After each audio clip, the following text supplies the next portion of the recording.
I still have a dream. It is a dream deeply rooted in the American dream. I have a dream that one day this nation will rise up, live out the true meaning of its creed. This is Framed, and I'm your host, Dr. Julie Hunt. Today we turn our attention to one of the most iconic moments in American history, the March on Washington for Jobs and Freedom, held on August 28, 1963. When we think about the march, we often remember a single image: Martin Luther King Jr. standing before the Lincoln Memorial declaring, "I have a dream." But as powerful as that moment was, it is only part of the story. The march was not inevitable, nor was its meaning fixed. It was constructed, contested, and framed by its organizers, by the media, by the government, and by those who came afterward and mythologized it.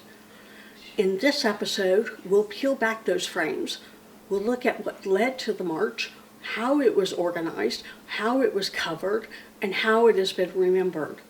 We'll apply the tools of frame analysis from Irving Goffman to Robert Entman to William Gamson to understand not just what happened, but how meaning was made. On that late summer day, more than 250,000 people filled the National Mall in Washington, D.C. It was the largest political demonstration in American history up to that point. Ordinary citizens, clergy, workers, celebrities, union leaders, students.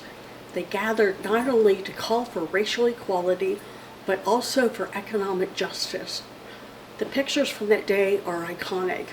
The long reflecting pool, the Lincoln Memorial, the crowd stretching farther than the eye could see, and of course, Dr. Martin Luther King Jr. delivering what became the most famous speech of his life, "I have a dream." But here's the thing. The way we remember that march today is not the same as how it was experienced in 1963. That's the power of framing. But first, let's look at 1963 as a year of turbulence and transition. Abroad, Kennedy had faced down the Cuban Missile Crisis just months earlier, and in June he delivered his famous speech at the Berlin Wall, "Ich bin ein Berliner." Earlier that spring, Birmingham, Alabama had shocked the world. Television cameras showed children blasted by fire hoses and attacked by police dogs. On April 12, 1963, the arrest of Martin Luther King Jr. led to his letter from a Birmingham jail, where he argued that injustice anywhere is a threat to justice everywhere. In June, civil rights activist Medgar Evers was assassinated in his own driveway in Jackson, Mississippi. The violence of white supremacy was not abstract. It was lethal and immediate. Meanwhile, President John F. Kennedy was cautiously moving forward toward civil rights legislation. After Birmingham, he went on television to call civil rights a moral issue. But he also feared mass protests could backfire, stoking opposition and chaos. The Big Six led, a broad coalition joined, and the day unfolded peacefully, presenting an image of dignity, discipline, and interracial unity. The march was not the work of one man, but of the Big Six: Martin Luther King Jr., A. Philip Randolph, John Lewis, James Farmer, Roy Wilkins, and Whitney Young. Rustin was behind the scenes and was unofficially the seventh man. Each had different visions. Randolph and Rustin pushed for jobs. King saw it as a pulpit. Lewis demanded urgency and fiery rhetoric. The coalition also included labor unions, Jewish organizations, and churches. Behind the scenes, they debated tone, confrontational or conciliatory, In the end, compromise prevailed, bold enough to demand change, careful enough to preserve unity. The official title of the event was the March on Washington for Jobs and Freedom. That framing matters. Organizers like A. Philip Randolph and Bayard Rustin wanted to connect racial equality with economic justice. It was not just about ending segregation, it was about access to good jobs, fair wages, and dignity in work. But as the march unfolded, and especially as it was remembered, much of that economic frame faded into the background. What endured most powerfully was the dream. When Dr. King stepped up to the podium, he had a prepared text. But midway through, gospel singer Mahalia Jackson called out, "Tell them about the dream, Martin." King shifted gears and began improvising. The words he spoke were not brand new. He had used the dream refrain in earlier speeches, but in that moment, before the Lincoln Memorial, it crystallized. I have a dream that one day this nation will rise up and live out the true meaning of its creed, that all men are created equal. That frame, the dream, lifted the civil rights struggle beyond politics. It became a vision, a moral horizon, a way for Americans of all races to imagine themselves in a more just society. Frames work because they connect personal emotion to collective meaning. King's dream reframed the civil rights struggle not only as a battle against segregation, but as a step toward fulfilling America's own founding promises. The television coverage that afternoon reinforced the frame of civility and inspiration. Broadcasters highlighted the peaceful crowds, the stirring speeches, the historic setting, and for many, it was iconic. For many white viewers at home, the march looked less threatening than they had feared. But what the cameras didn't fully show was the breadth of voices on stage. Women like Daisy Bates and Rosa Parks were sidelined from giving major addresses. John Lewis, the young leader of the Student Nonviolent Coordinating Committee, was pressured to soften his speech. His original draft criticized the Kennedy administration more harshly and called for a revolution. That radical edge was muted in the name of unity and optics. So the frame the nation absorbed was one of peaceful, inspirational unity, not necessarily the frame of urgency or the full demands for jobs and freedom. While millions were moved by King's dream, not everyone bought into the frame. J. Edgar Hoover, FBI, sought to reframe King as a dangerous radical, even a communist sympathizer. After the march, the Bureau intensified its surveillance of him. Southern politicians reframed the demonstration as evidence of outside agitation. Segregationist governors portrayed it as a threat to law and order. So let's talk about J. Edgar Hoover and the FBI. Even as the march was organized, J. Edgar Hoover and the FBI worked to undermine it. Hoover viewed the civil rights movement as subversive and communistic. By summer 1963, the FBI was wiretapping King, monitoring associates, and framing the march as a security threat. Hoover warned it could turn into riots, yet the day was peaceful, dignified, and disciplined. Still, Hoover called King the most dangerous Negro in America, not for violence, but for his power to persuade. Even within the broader civil rights movement, frames competed. Was the struggle best framed as integration, as economic justice, as black power? Each frame carried different implications for policy and strategy. Frames are always contested. Camelot was one frame for Kennedy. Dream was one frame for King, but neither was inevitable. Let's pause here and connect this to framing theory. Irving Goffman described frames as schemata of interpretation, the lenses that help us make sense of reality. Without a frame, events are just noise. With a frame, they become a story.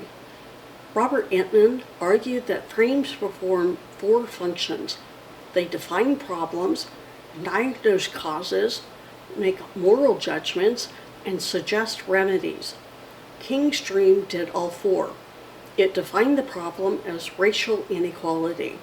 It diagnosed the cause as America's failure to live up to its creed. It made a moral judgment: segregation was a violation of justice. It suggested a remedy: the dream of equality fulfilled. William Gamson added another layer, emphasizing how frames help build collective action. Gamson argued that for social movements to succeed, they must create what he called collective action frames. These are frames that don't just describe a problem, but mobilize people to act. He highlighted three elements that make such frames powerful. Injustice: people must see their situation as wrong, unfair, or intolerable. Agency: people must believe they have the power to change it. And then identity: people must see themselves as part of a group that deserve better and can act together. So how do we apply Gamson to the March on Washington? First, there was the injustice frame. Organizers emphasized segregation, discrimination, and economic inequality as moral wrongs. We demand jobs and freedom. Second, there was the agency frame. By organizing buses, clear instructions, and disciplined protest, marchers demonstrated collective power. Look what we can do peacefully and with dignity. Third, there was the identity frame. The march constructed an identity rooted in unity, not just black versus white, but allies from labor, churches, and other communities coming together under one moral cause. So, why does this matter for framing? Gamson shows us that frames are not just about understanding events, but about motivating people to join and persist in movements. Without injustice, agency, and identity, people might sympathize, but they won't march, risk, or organize. The March on Washington succeeded because it activated all three. So what is the long-term impact? The dream speech itself reinforced these three collective action frames. 1. Injustice, the promissory note metaphor. 2. Agency, the vision of people rising up to demand America fulfill its creed. And 3. God's children, inclusive yet collective identity.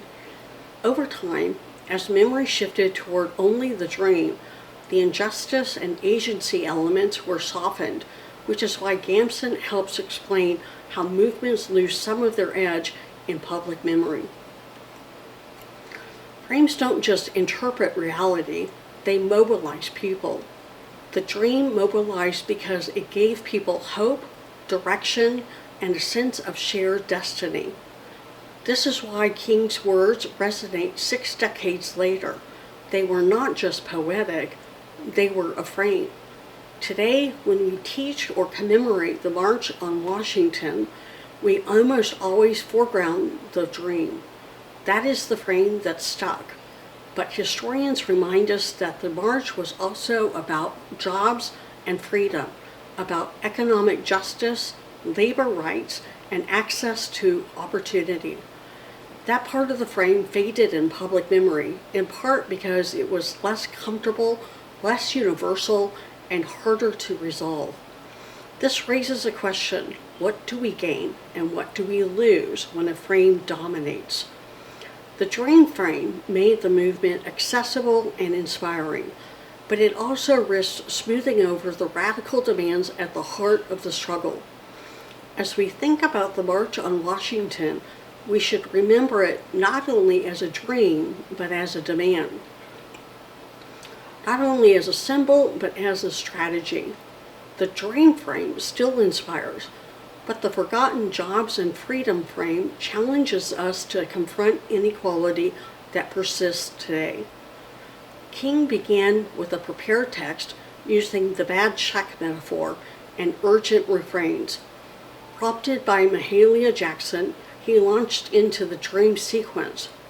Broadcast live, it became the enduring frame. The FBI and J. Edgar Hoover, however, reframed King as a threat, intensifying surveillance. Segregationists counterframed with outside agitator and states' rights narratives. Kennedy framed the march as progress, while Hoover framed it as dangerous. Goffman's primary frameworks and Entman's 4 framing functions explain how the march redefined civil rights in America. Scholars of framing like Robert Benford and David Snow remind us that movements are never operating in a vacuum. They call this frame contestation, the ongoing struggle over meaning. Who defines the problem? Who gets blamed? What solution is imagined? At the March on Washington, the organizers framed the issue as jobs and freedom. The FBI framed it as a threat. Southern politicians framed it as communist agitation, and the media over time reframed it as the dream of one man.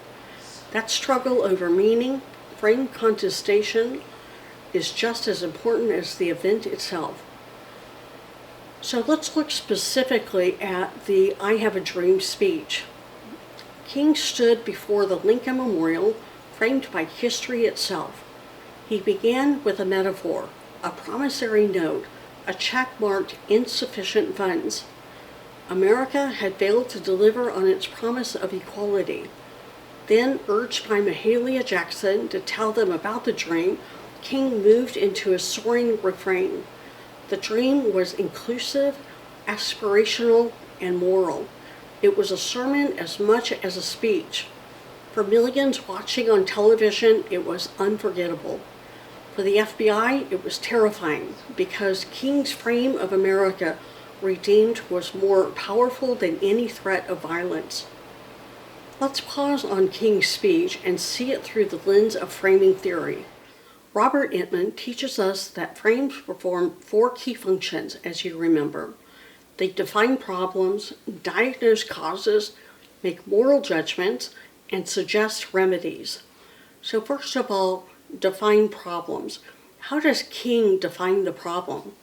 He says, quote, America has given the Negro people a bad check, a check which has come back marked insufficient funds.